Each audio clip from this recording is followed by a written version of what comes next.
Okay, so I was supposed to be shooting this video 24 hours ago, and I spent the last 48 hours trying to figure out how I'm going to navigate through the video. But I was just not able to figure out a way. So, the way that I usually shoot videos, whether it's a reel or whether it's a YouTube video like this, is that I write a few pointers, and those pointers help me navigate through the entire video, and help me keep a flow in the video. And I usually sit down probably an hour prior to shooting. But when I sat down to write pointers for this video, I was just not able to figure out where to start, where to stop, where to hold back. I was just not able to write even a single point on how I'm going to navigate through whatever I'm about to say today.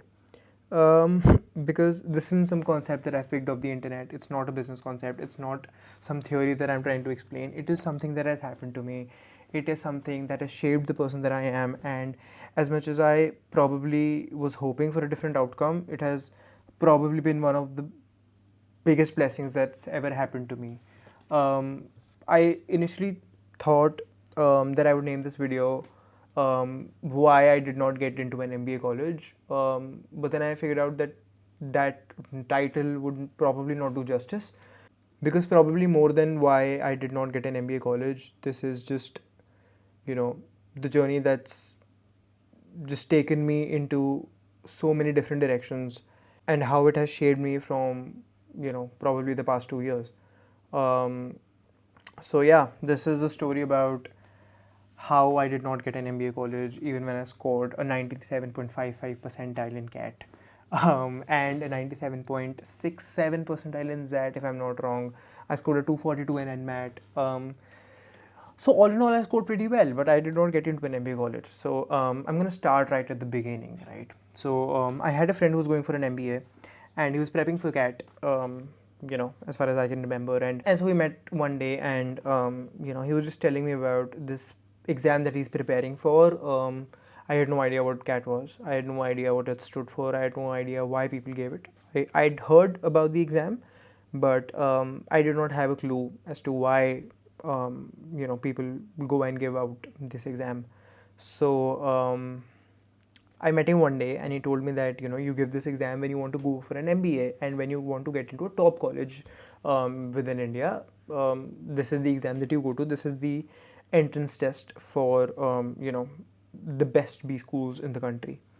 So that intrigued me because I come from a Punjabi business family, and MBA is something that it's just feeded into our heads that, oh, you will do an MBA eventually. I mean, it is sort of a given, and I also wanted to do an MBA probably because of the mindset that had been instilled. But yeah, whatever. For context, I'm a law student, and MBA after law is not a common choice. It is not something that people do usually. But hey, we like challenges, don't we? So I was like, okay, to the exam, and just tell me how it goes, and tell me how did you get on to prepare for it, and probably guide me if I ever want to do it, because I was pretty sure that I was going to do it. So he was like, fine. So this guy guided me, and he connected me with an amazing teacher for my CAT prep. And when I was beginning to prepare for CAT, I realized that 1 year is enough, and 1 year is probably the perfect sort of duration for you to prepare for CAT, because a lot of people prepare for 6 months, a lot of people prepare for 8 months, and I mean, a year is just sufficient. So I started preparing for CAT in 2023 November is the first time that I took a class, and 24th of November 2024 is the day that I gave the exam.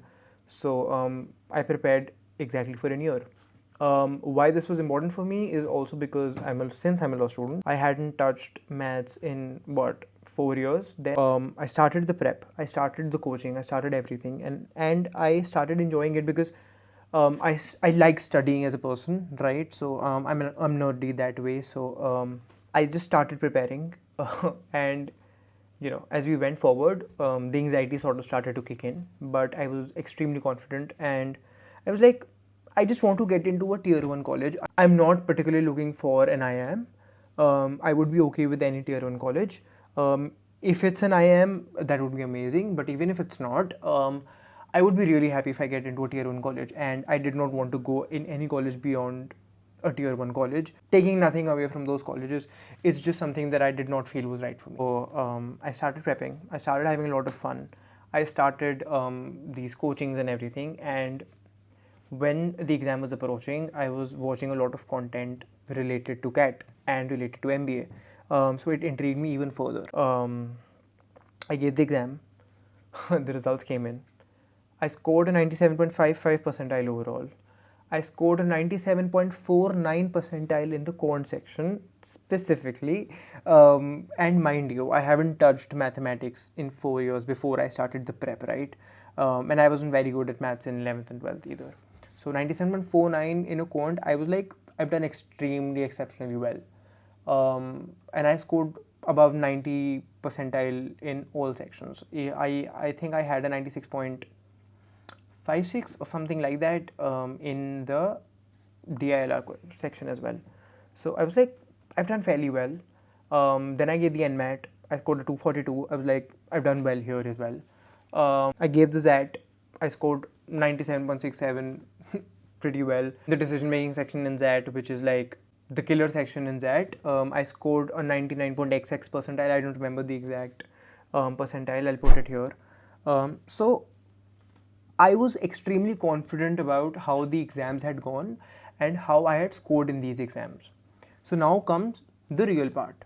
I started preparing for these college interviews and group discussion, and I got calls from some great colleges, dude. I got a call from MDI Gurgaon. I remember I got a call from IIFT Delhi.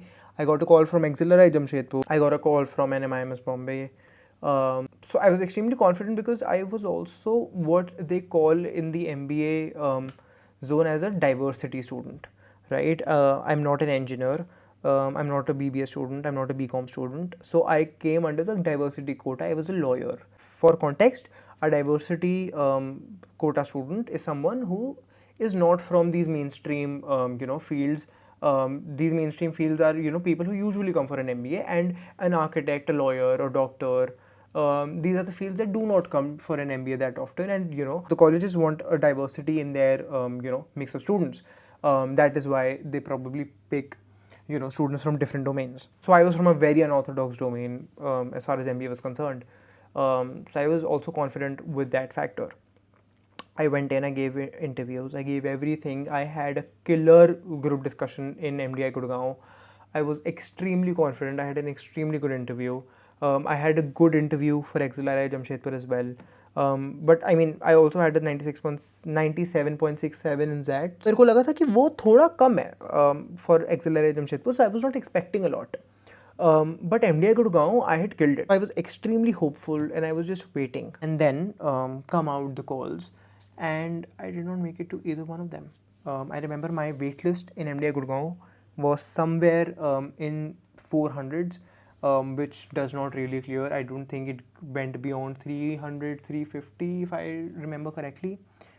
And I was like, so you're telling me that I did not get into any tier 1 college after giving a year of my life, after preparing so damn hard, after coming from a law background, after scoring so good in quants, after doing all of this, I did not get into a tier 1 college and the MBA dream's gone. When something like this happens to you, you just reflect back on whatever's gone by, and sometimes these things they don't get processed so easily.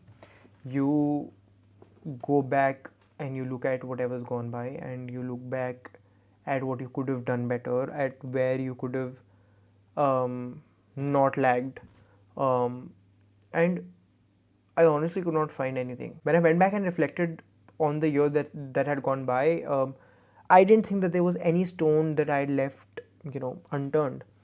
Anything that I could have done better, anything that I could have given more effort to. So more than being devastated, more than being sad, I was extremely pissed. I was like, how could I not have gotten an MBA college after doing all of that? After coming from the background that I come from, after coming from the stream that I come from, and scoring the way that I did, and the way my interviews went, how did I not get an MBA college after all of that? But I did not, and it just triggered a switch in me. And I was like, I've been a scholarship holder in college. I scored pretty well throughout my life. I was like, I've never repeated an exam in my life, and I probably would not repeat CAT again. This is a decision that I made when all of it unfolded, and we were sure that I was not getting into one college. I was very adamant. I did not want to go for an MBA or an MBA college that I didn't deserve, because I know that I deserved a tier 1 college. I know that I deserved way better than I got. At times like these, you question the system so damn hard, but then you also realize that more than 3 lakh people give that exam every year, and I think the number was 2,80,000 this year. It was 3,30,000 the year that I gave it. I think the system's not at fault. I think the stars just did not align. And a month later, I realized why. A month after all of this unfolded, I went into an extremely deep thinking mode. I'm not the guy who would just, cry and, have a victim mindset. I would just not think that, oh, why me? I would just be, how can I make this better? How can I turn this into a win? And I went into a deep thinking, phase, and I realized I was doing an MBA to get better packages than usual when I go for a job. And let's be real, that's why more than half of India does an MBA. And then I realized, do I really want to do a job all my life? Do I want to be in the corporate world? Do I really want to be into this consulting world as I was so passionate about, as I was dreaming day and night for? I don't think so. I don't think a job or the corporate world in general is meant for me. And acknowledging the privilege that I have is that I can make a call like this. I was like, probably an MBA would have been a bad decision, because if I had figured this out after spending 30 lakhs on the MBA, I would just be burdened with a lot of debt, and then make the call that I've made right now without any debt. और मेरे को ऐसा लगता है कि तुमको ऐसे times पे फील होता है कि भगवान अगर कुछ कर रहा है तो वो ठीक कर रहा है. I mean, if he's done something for you, and अगर तुमको ऐसा भी लग रहा है that it's just going against whatever you stood for a few days earlier, it is probably not that bad. It is probably not how you feel like it is, and if your perspective in these situations is correct, you can probably turn your life around for the better. So what am I doing now? I am doing content. I'm very excited about it. I am trying to build a business with my family, and we're figuring out as we're going forward, but we at least do not have a 30 lakh debt on our head.